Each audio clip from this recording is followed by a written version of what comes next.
Assalamualaikum warahmatullahi wabarakatuh. Bertemu lagi dengan saya Indriani SSI di pelajaran biologi kelas 11 SMA.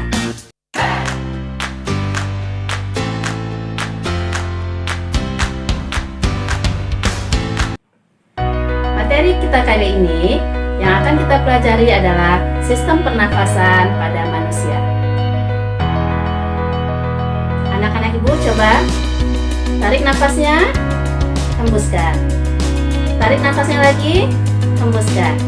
Nah, apakah anak-anak ibu tahu organ-organ apa saja yang berfungsi pada saat kita menarik dan mengeluarkan nafas? Mekanisme apa yang terjadi pada saat kita menarik dan mengeluarkan nafas? Inilah tujuan pembelajaran kita kali ini, untuk mempelajari organ-organ yang berperan dalam sistem pernafasan pada manusia. Bagaimana caranya? Yuk kita pelajari bersama. Kita mulai yang pertama, yaitu hidung. Udara akan masuk melalui lubang hidung dengan mekanisme inspirasi. Kemudian, di rongga hidung, udara akan disaring oleh bulu-bulu hidung untuk menyaring partikel-partikel debu yang masuk bersama udara. Selain itu, udara juga akan dihangatkan dan dilembabkan di dalam rongga hidung sehingga sesuai dengan suhu tubuh. Lalu, udara akan menuju ke faring.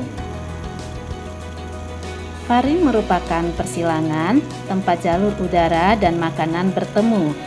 Jadi pada faring ini adalah tempat dilaluinya udara pernafasan dan makanan yang berasal dari mulut. Setelah melalui faring, udara akan memasuki laring.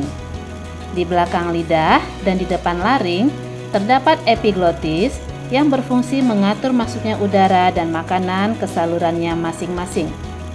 Ketika makanan ditelan, laring bergerak ke atas dan mendorong epiglotis sehingga menutupi glotis. Glotis ini adalah bukaan trakea atau tenggorokan. Hal ini memungkinkan makanan menuruni esofagus menuju ke lambung. Ketika makanan turun menuju lambung, glotis terbuka sehingga memungkinkan udara pernapasan masuk ke laring yang merupakan bagian atas dari saluran pernapasan. Di laring juga terdapat kotak suara. Suara yang dihembuskan dari dalam keluar mengalir cepat melalui pita suara, yaitu sepasang pita otot elastis di dalam laring. Suara dihasilkan ketika otot-otot di dalam kotak suara menegang atau kontraksi, yang kemudian merentangkan pita suara sehingga bervibrasi atau bergetar. Suara tinggi dihasilkan dari pita-pita yang terentang erat dan bervibrasi sangat cepat, sedangkan suara rendah berasal dari pita suara yang tidak begitu tegang dan bervibrasi secara lambat.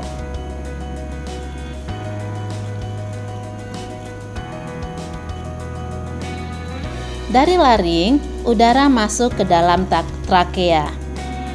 Di dinding trakea ini terdapat kartilago atau tulang rawan yang memperkokoh trakea sehingga saluran ini akan tetap terbuka. Selain itu, terdapat epitelium yang melapisi trakea hingga bronkus. Epitelium ini ditutupi oleh silia pada permukaannya dan selapis mukus atau cairan lendir yang tipis. Mukus ini berfungsi untuk menangkap debu, polen, dan kontaminan-kontaminan kecil lain yang lolos dari rongga hidung. Silia pada epitelium berdenyut dan bergerak seperti ombak, menggerakkan mukus ke atas menuju faring. Tempat mukus tersebut akan ditelan atau dibuang dengan sengaja keluar melalui mulut. Proses ini dinamakan eskalator mukus, yaitu proses yang memainkan peran penting dalam membersihkan sistem pernapasan. Dari trakea selanjutnya terdapat dua cabang yang disebut bronkus. Bronkus ini masing-masing mengarah ke salah satu dari paru-paru.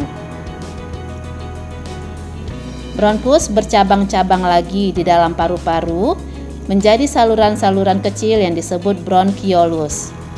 Udara kemudian memasuki alveoli.